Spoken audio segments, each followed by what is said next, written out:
مساء الورد على احلى متابعين ومشاهدين في الدنيا، اتمنى تكونوا بخير. النهارده بقى هنعمل مخلل تحفه ما شاء الله عليه. بصوا شكله عامل ازاي، حلويات. بسم الله الرحمن الرحيم، اللهم صل وسلم على سيدنا محمد. انا مستخدمه طبعا اللفت اهوت، غسله طبعا ومنضفه زي ما انتم شايفين، بيتكلم عن نفسه. ومستخدمه جزر وفلفل من الاحمر، زيادة عن كده انا مش عايزه. وبنجرة طبعا صغيره هي. تعالوا بقى نقطع مع بعض كده اهوت، طبعا حسب راحتكم انتوا. ما شاء الله عليه زي ما انتوا شايفين اهو، تحفه. واللفت ابيض وجميل ومش مسنفك. يعني اللي تجيب اللفتايه التقيله، بلاش الخفيفه دي. بتبقى جميله كده من جوه وقشطه كده. ما شاء الله عليه. تمام اوي كده اهوت. قطع مع بعض واحده تاني كده اهو.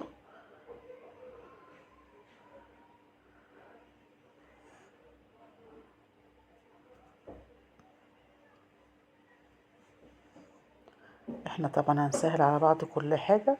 هو ما فيش اسهل منه. والحاجه في البيت جميله جدا، ربنا يزيدكم خير يا رب. تمام اوي كده. بعد ما تجربي الوصفه دي هتبطلي تشتري مخلل من بره. ما شاء الله عليه.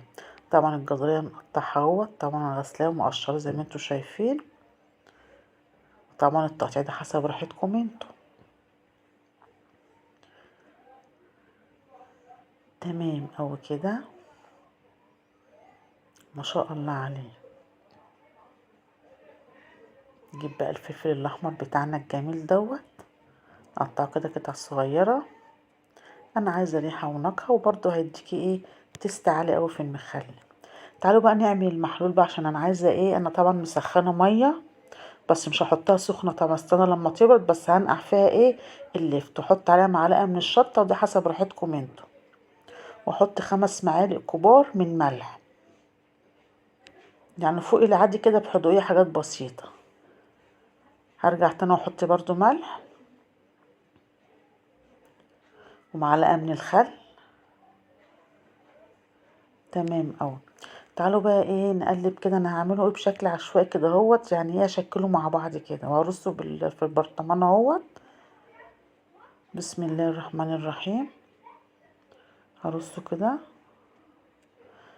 زي ما انتوا شايفين اهو، اتخلصت اهو مع بعضكم اهوت، جميل جدا. وشايفه بقى الالوان فيه مبهجه تحفه ما شاء الله عليه. ننزل بقى بالمحلول، بس طبعا المحلول ده بيرد معايا زي ايه، زي دمعه العين كده. عشان ايه اللفت يفضل ايه مقرمش كده اهوت، والجزر ما يمهمطش معايا. اغطي طبعا البرطمان الجميل التحفه دوت، اللي بيتكلم عن نفسه طبعا. ما شاء الله عليه. شايفين جميل ازاي. الله اكبر. تمام اوي كده اهوت. مفيش طبعا اجمل من كده.